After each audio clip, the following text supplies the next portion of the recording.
Hello students. आज हम लोग फोर्थ लेक्चर करेंगे एथिक्स एंड वैल्यूज़ का। आज हम लास्ट लेक्चर में हमने एक्चुअली करप्शन देखा था। करप्शन देखा नहीं था, करप्शन पढ़ा था।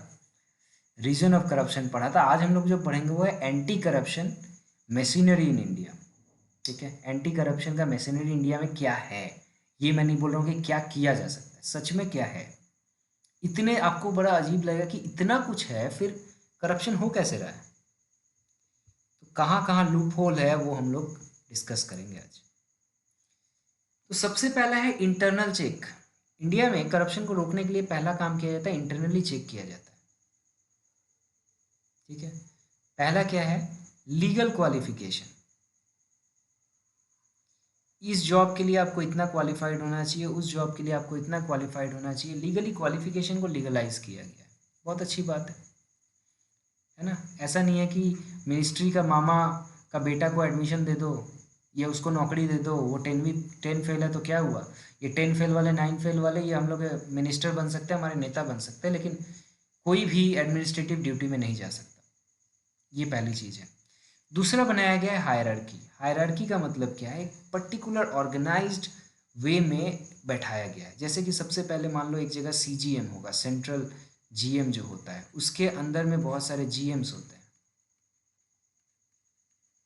जीएम के अंडर में एजीएम होता है, असिस्टेंट जीएम जो होता है। फिर तुम्हारा डीजीएम होता है।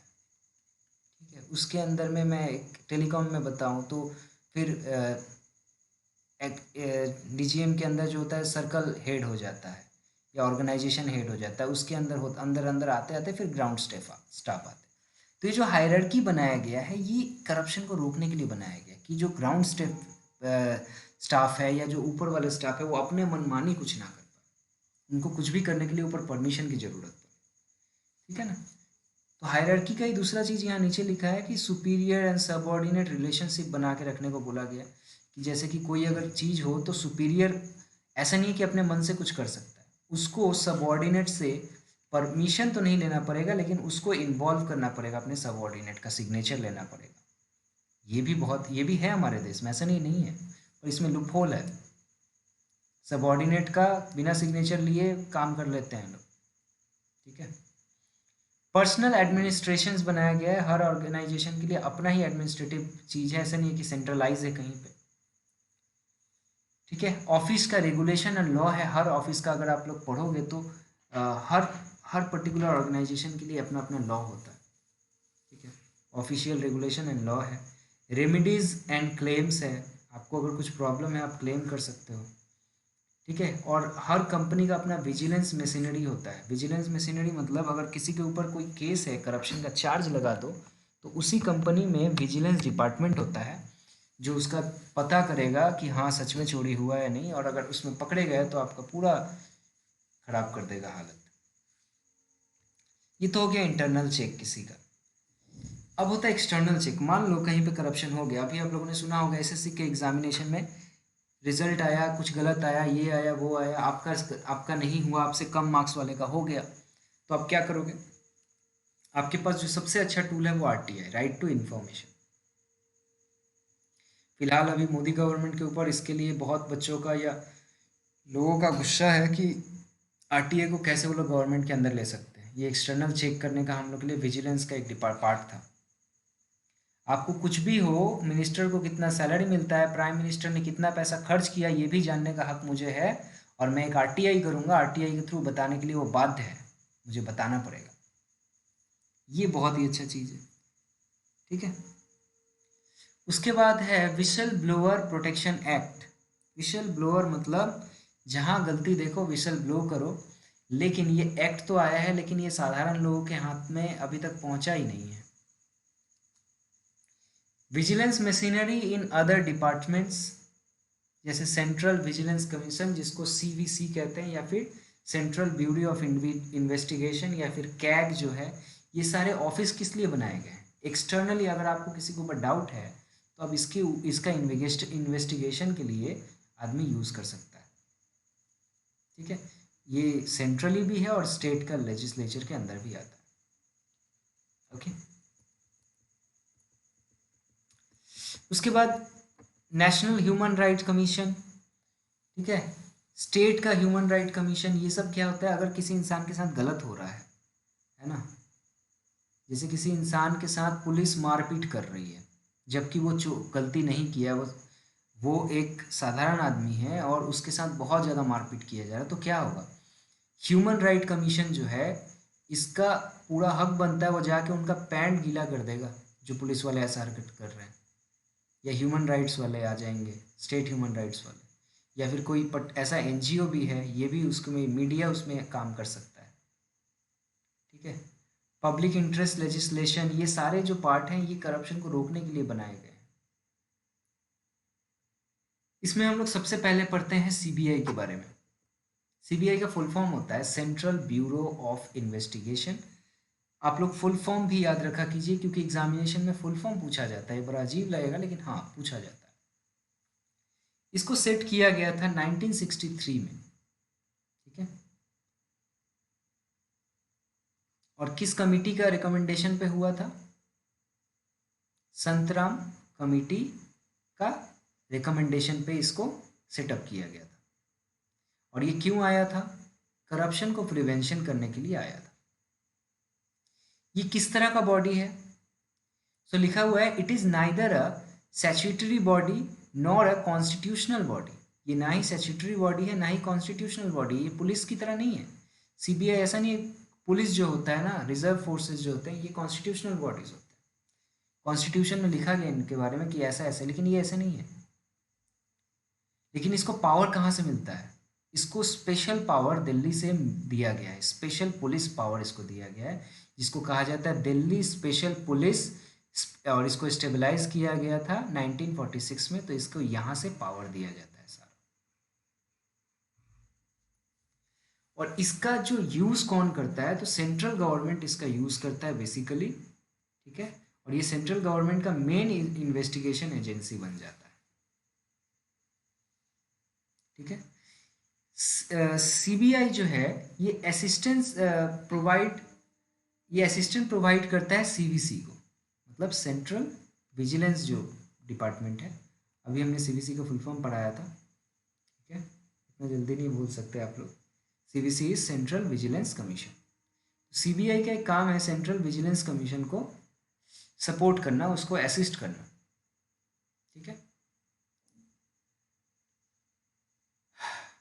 तो जनरली सेंट्रल का पार्ट है। और सीबीसी जो हुआ था ये एक्चुअली ये भी एक ही काम करता है, करप्शन को रिमूव करने का, 1988 में आया था। CBI is only concerned with the affairs of central government, जो मैंने ऑलरेडी बोल दिया कि सेंट्रल गवर्नमेंट में क्या हो रहा है क्या नहीं, इसी के बारे में ये बात करता है। Unless and otherwise directed by state government और law courts, the CBI directors has a minimum feature of 2 years and he act as a IGP and DSPE, ठीक है। तो ये जो है ऐसा नहीं है, सीबीआई को सेंट्रल गवर्नमेंट कभी भी यूज़ कर सकती है, लेकिन अगर कोर्ट चाहे या स्टेट गवर्नमेंट डिमांड करे तो सीबीआई को उनके लिए भी काम करना पड़ता है। और इनका जो क्राइटेरिया होना चाहिए वो आईजीपी या डीएसपीई में काम किए होने चाहिए मिनिमम 2 साल, तभी जाके इसके लिए एलिजिबल होते हैं। नेक्स्ट आ जाओ सीवीसी में, सेंट्रल विजिलेंस कमीशन।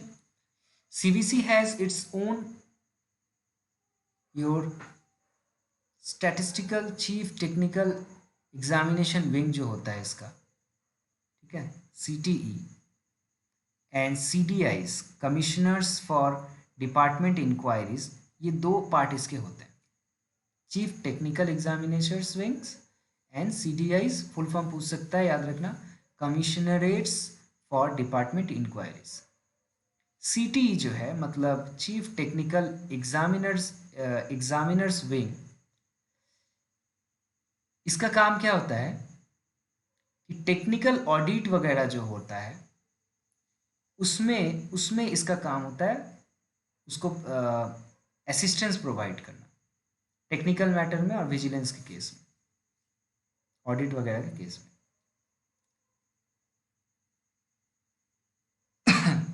सीवीसी का भी यूज़ जो होता है वो सेंट्रल गवर्नमेंट के रेफरेंस के थ्रू ही यूज़ किया जा सकता है, ऐसे नहीं अपने आप ये लोग किसी भी केस के ऊपर काम नहीं कर सकता है और कोर्ट इसको प्रोवाइड करेगा पावर। इसमें कौन कौन से लोग ग्रेड के लिए एलिजिबल हैं? सबसे पहला, members of all India service, है ना, serving in the union and group, officer of central government, ये इसके लिए मेंबर हो सकते हैं। Other specified officers of central government, PSUs, ठीक है, पीएसबीज, बैंक्स, इसके लिए एलिजिबल होते हैं। CVC exercise superintends over CBIs insofar as it related to the officers under PCA 1988, otherwise central government is the master of CBI। इसका मतलब क्या है कि सीबीआई का जो मास्टर होता है उसको सीबीसी सम केस में हो सकता है। जब सीबीसी चाहे वो सीबीआई को बोल सकती है कि आप ये काम कीजिए या ये काम कीजिए। 1988 में इसको स्टेब्लिश किया गया था। अदरवाइज अगर सीबीसी उसको नहीं डिमांड करती है तो सेंट्रल गवर्नमेंट सीबीआई का मास्टर होता है उस वक्त। ठीक है, सेंट्रल गवर्नमेंट जो है is required to consult CBC in making rules and regulations for vigilance and disciplinary matter for the central service and all India service। Central service या ऑल इंडिया सर्विस का जब भी कुछ डिसीजन बनाना हो, कुछ rule बनाना हो या रेगुलेशन बनाना हो, तो सेंट्रल गवर्नमेंट को जिस बॉडी से बात करके बनाना पड़ता है, कंसल्ट करके बनाना पड़ता है, वो होता है सीबीसी। कोई भी विजिलेंस से रिलेटेड मामला अगर हो, कोई नया रेगुलेशन बनाना हो, तो सेंट्रल गवर्नमेंट को सीबीसी का परमिशन लेना पड़ेगा, उसको कंसल्ट करना पड़ेगा, उसका भी सिग्नेचर वहाँ होता है। सीबीसी का अपना भी एक्ट आया था और वो एक्ट आया था 2003 में। ठीक है, विसल ब्लो प्रोटेक्शन एक्ट जो होता है ये इसका डेजिग्नाइज एजेंसी है सीबीसी। और ये याद रखना, कभी कभी पूछता है कि पावर के बेसिस पे कि सीबीसी में ज़्यादा पावर है या सीबीआई में, तो याद रखना सीबीसी में ज़्यादा पावर है, क्योंकि ये मास्टर होता है सीबीआई का जब सेंट्रल गवर्नमेंट यूज़ नहीं करती होती है। ठीक है, ministry of personnel public governance and your pensioner attached, ये सब कुछ इसका होता है। तो ऑल इंडिया सर्विस में आईएएस, आईपीएस, आईएफएस वगैरह जो होते हैं ये सब इसमें जाते हैं। इसमें पूरा हो गया। नेक्स्ट हम लोग आज का जो नेक्स्ट टॉपिक खत्म करेंगे यहाँ पे वो है आरटीआई। आरटीआई एक्ट जो है वो 2005 में आया था, कभी कोई पूछता है। ठीक है,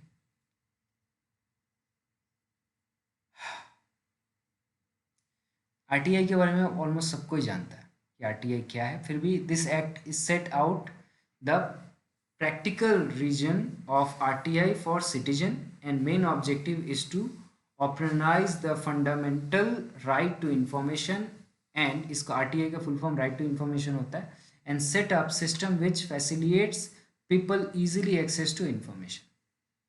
easily access करने के लिए हर गवर्नमेंट डिपार्टमेंट में एक हायर अथॉरिटी का बंदा जो होता है वो आरटीआई के लिए उसको रख दिया, मतलब उसके काम के साथ उसको एडिशनल चार्ज दे दिया जाता है आरटीआई का रिप्लाई करना।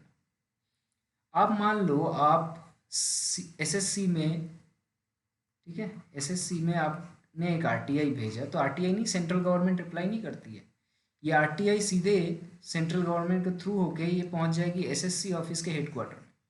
हेडक्वार्टर में एक बंदा जो है वो देखेगा किस डिपार्टमेंट से ये लेटर है, किस डिपार्टमेंट के लिए लेटर है, वहाँ पे ये चला जाएगा लेटर, और वहाँ पे जो आरटीआई के लिए का आंसर देने वाला है वो बंदा इस आरटीआई का आंसर देगा और ये आपके तक पहुंचाना भी उसी का दायित्व है। ठीक है, तो आरटीआई जो है ये बहुत ही है पावरफुल टूल है जो सिटीजन के लिए लाया गया था कि वो एकदम अपने हाथ में कुछ भी गलत हो रहा तो उसको देख सकते हैं। लेकिन आरटीआई का बड़ा मिसयूज होने लगा, आरटीआई का बड़ा मिसयूज होने लगा। सबसे पहला तो एक तो हिंड्रेंस एट वर्क हो गया, किसी के लिए आरटीआई के लिए अलग से ऑफिसर नहीं रखा जाता है भाई। अगर आप फ्यूचर में मान लो आप जॉब कर रहे हो कहीं पे, आईटीएस ऑफिसर बनोगे या फिर आईआरएमएस ऑफिसर बन रहे हो और आपको आरटीआई का भी चार्ज दे दिया जाएगा, तो आप काम करोगे या फिर आरटीआई का रिप्लाई करते बैठोगे? इसके लिए अलग से लोग नहीं बैठाते हैं। ठीक है, ठीक है, और यहाँ पे आरटीआई का डर दिखा के लोग करप्शन लेकर लेने लगते हैं, तो ये एक बड़ा ही अजीब सा बात है।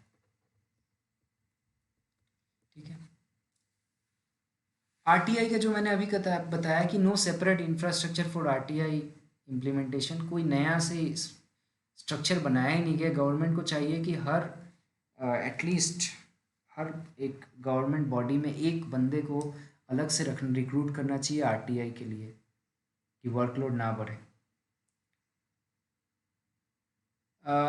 आरटीआई एप्लीकेंट के प्रति कुछ नेगेटिव एटीट्यूड बिहेव होने लगता है कि मान लो लोग आइडेंटिफाई कर लेते हैं कि ये लोग आरटीआई किया था, जब ये लोग वापस ज्वाइन करते हैं जॉब में या कुछ में, तो उनके खिलाफ एक नेगेटिव एटीट्यूड रहता है लोगों का।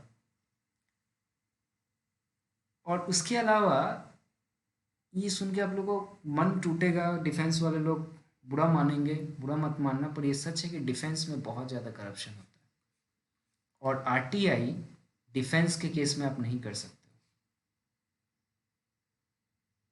डिफेंस का विंग्स कहाँ से खरीदा जा रहा है, कितना पैसा में आया, फ्रांस से लिया गया या अमेरिका दिया है, उससे हमारे जो सैनिक हैं वो मरेंगे या जिएंगे, हम लोग नहीं पूछ सकते। आरटीआई बहुत स्लो है, ये एक इशू तो है ही इसके साथ। इसको और फास्ट करने के लिए हमें इंफ्रास्ट्रक्चर चाहिए, ठीक है, और इफ़िशियंट नहीं है। और साथ ही साथ पॉलिटिकली मोटिवेटेड इश्यूज को कोई आंसर नहीं मिलता है, ये इसका एक शॉर्टकमिंग है। चलो लास्ट टॉपिक आज का कवर करते हैं हम लोग, that is shortcoming in the whistle blower protection act 2014 में जो आया था, विसल ब्लोअर प्रोटेक्शन एक्ट, इसका शॉर्टकमिंग क्या है, इसका प्रॉब्लम क्या है।